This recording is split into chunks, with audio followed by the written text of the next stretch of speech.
Қайырлы күн достар, бүгін сіздермен ореховый пирогтың видеосымен бөлісемін.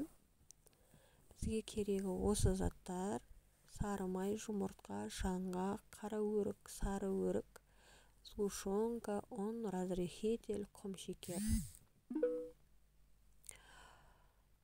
Үлкен жемістерімізді осылай майдалап төрт бұрышты етіп турап аламыз. Мен жемістерді жуып, кептіріп алдым. Одан кейін осындай сары өрікті, қара өрікті төрт бұрышты етіп турап алдым. Алдын ала ұнға разрыхительді қосып, араластырып қойып қойғанмын. Енді оған еріп тұрған сары майымызды салып, осылай қолымызбен мыжғылап, крошка жасаймыз. Қамыр илейміз. Одан кейін өлшенген құмшекердің үстіне бір жұмыртқаны салып, жақсылап араластырамыз. Құмшекерін ертіп тұрып, оны ұнның үстіне салып, қамыр илейміз. Жұмсақ қамыр илейміз. Артық ұн қоспаймыз. Артық ұн қоссақ, қамырымыз қатты болып, пирогымыз қатты болып қалады. Осылай қамыр жұмсақ қолға жабысып тұрады. Уақыттарыңыз болса, жарты сағатқа холодильникке салып алуға болады. Сонда қолға жабыспайды.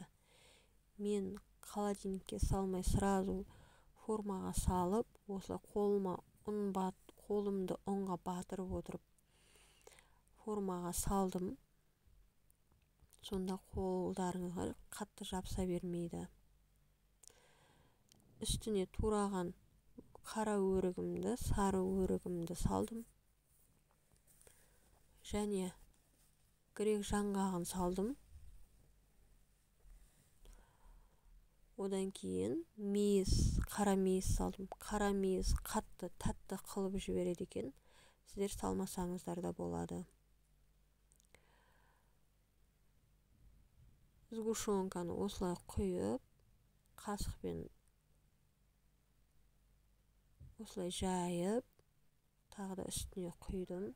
Сіздер кішкентай банкадағы, құтыдағы сгущенканы құйсаңыздар болады. Міне 180 градуста 25-30 минутта пісіріп алдым.